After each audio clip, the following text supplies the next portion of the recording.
Good afternoon, Mr. Lloyd. Welcome to this episode of the Africa Rights Talk podcast. Kindly introduce yourself and the kind of work that you do, please. Okay, thanks, Vicky, for having me on this platform. So my name is Lloyd Kuveya, and I'm Assistant Director for Operations and Advocacy at the Center for Human Rights. I do a lot of the advocacy for the center, right? So research has been done, reports have been written, books have been written.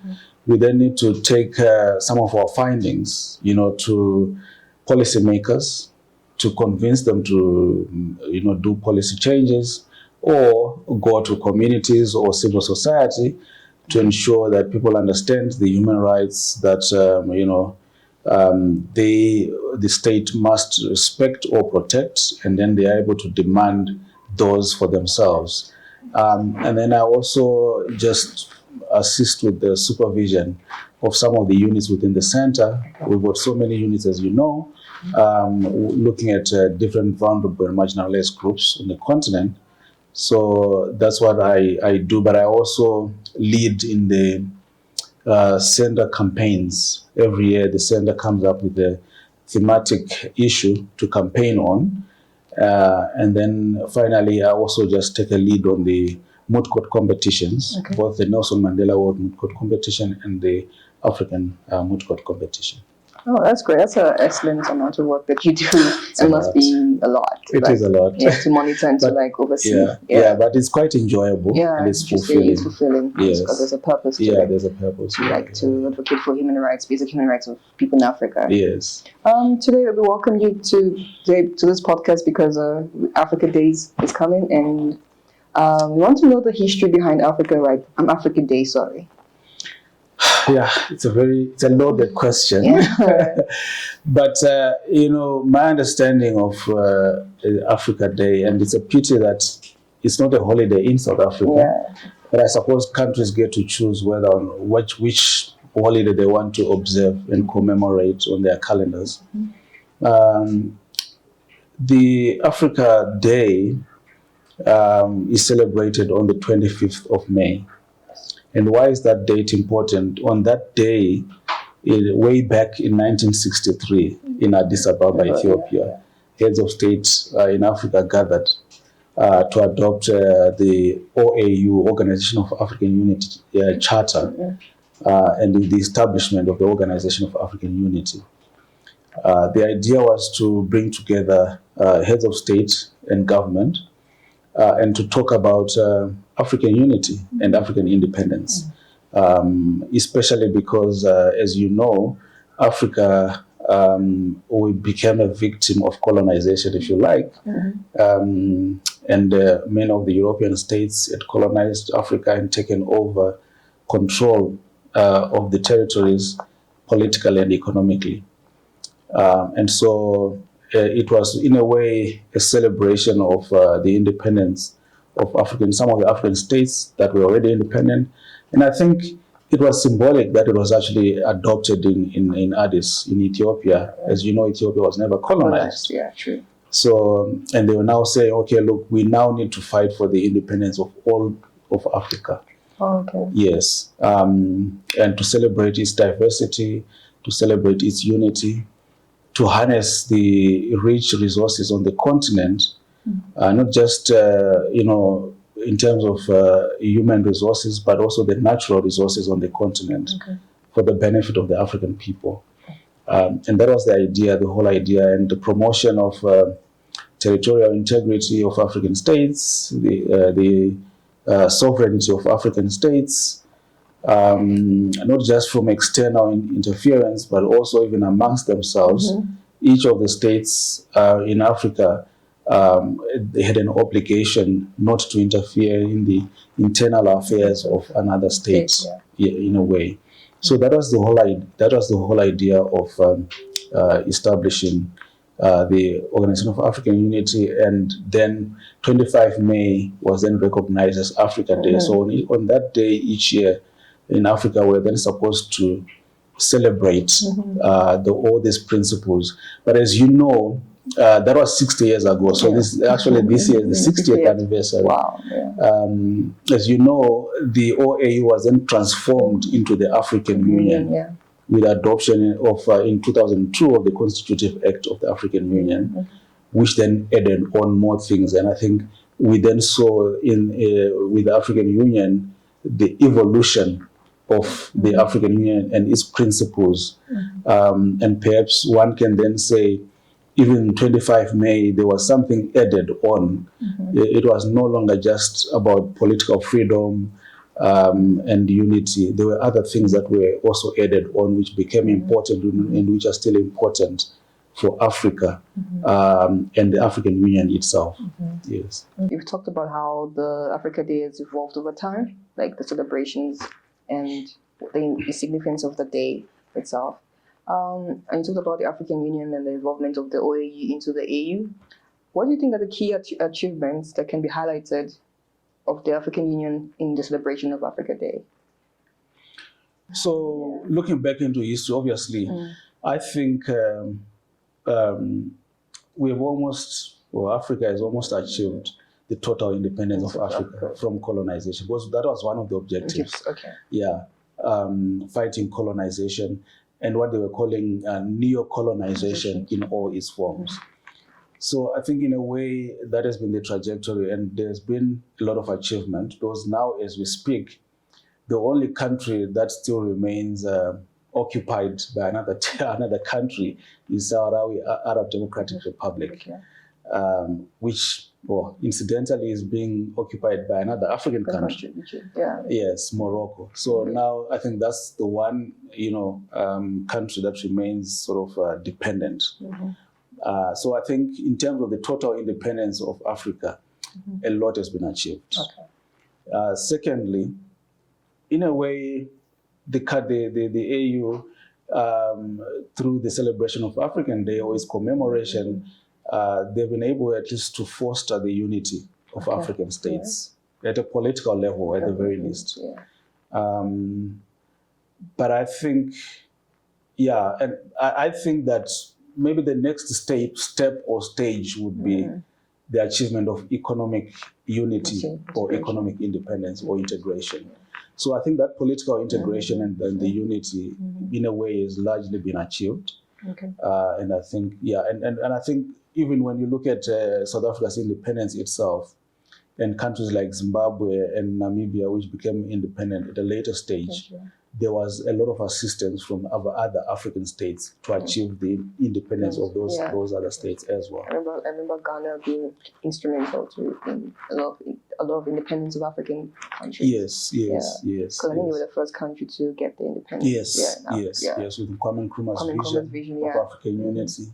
And I mean, there are all sorts of stories about why he was killed, and people like, Gaddafi as well, who then sort of started to talk about this concept of African unity, to move just from the political unity, social unity, and integration to economic unity and integration. Yes.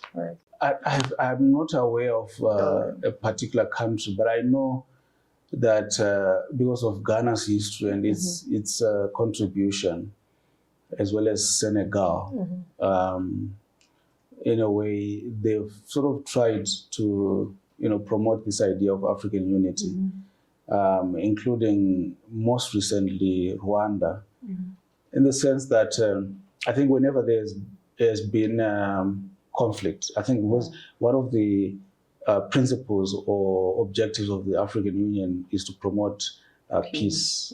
So whenever there's a conflict, some individual countries have really taken it upon themselves, to deploy peacekeeping forces. South Africa is one of the countries, Rwanda, Zimbabwe, and in a way Nigeria, But, the problem also is that most of our countries have really gone through a lot of conflicts. And I think for me, that's one of the biggest challenges. But I think that is individual countries. I think at the African Union level, what they've managed to do at least is to set up mechanisms that bring together states to discuss their issues.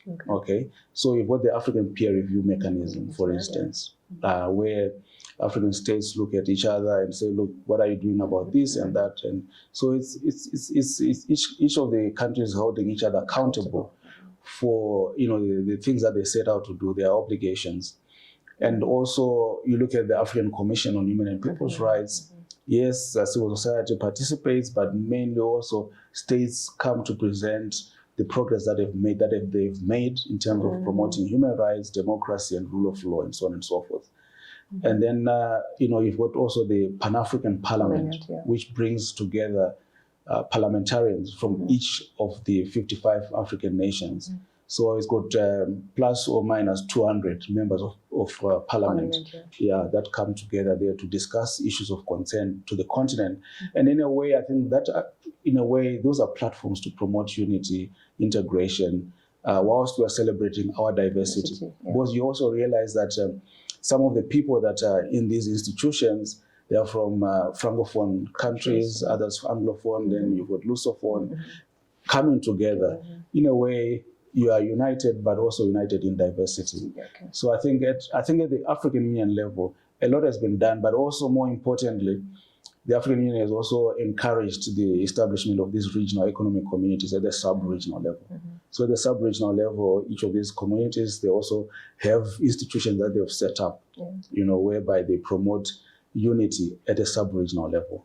And then these regional blocks feed into the, you know, the objectives of the African Union at that continental level. Yes. Interesting.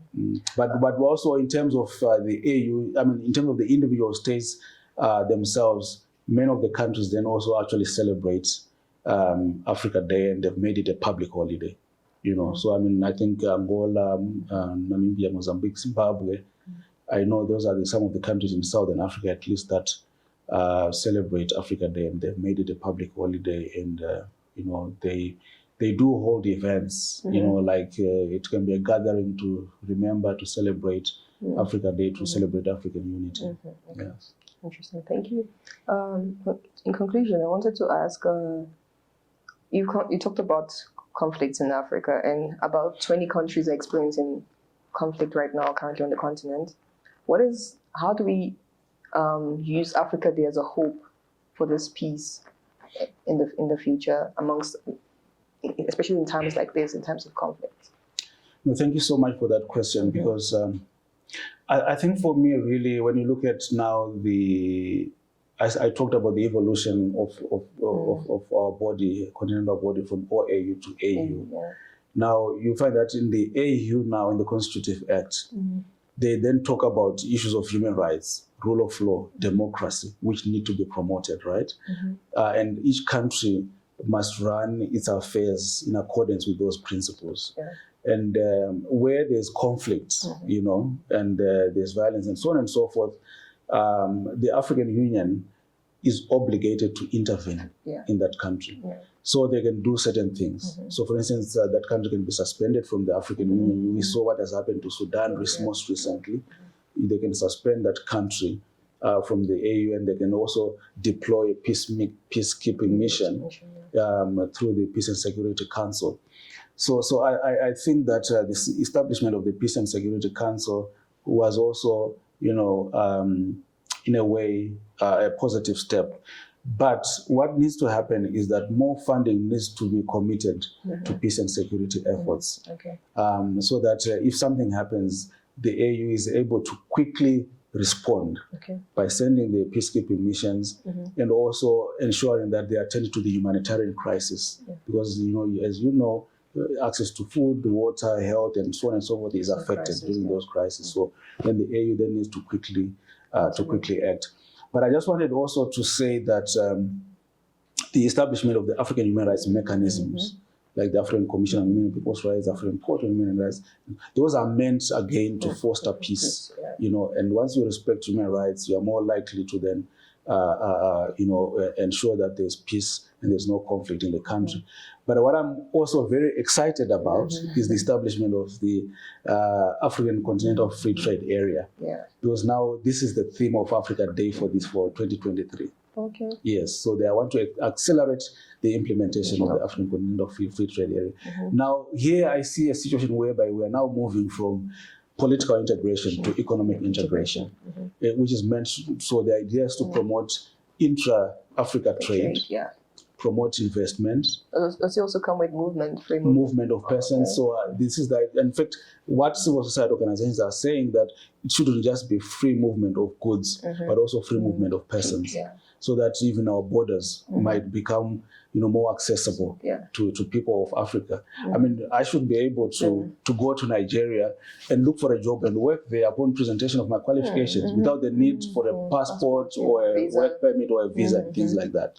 You see, so that's the idea. And then if we achieve that, I think South Africa, Africa will have achieved its Agenda 2063, which is really the economic development, the political integration of the continent for the benefit of the people of Africa. Especially because I think Africa, with its 1.3 billion people and its natural resources, is probably the richest continent in the world. Yeah, I agree. Yes. Thank you so much, Mr. Lloyd, for this. It was really nice to have you and really interesting insights into the day. Thank you so much. Thank you very much. It's a pleasure. Really enjoyed the conversation. Thank you.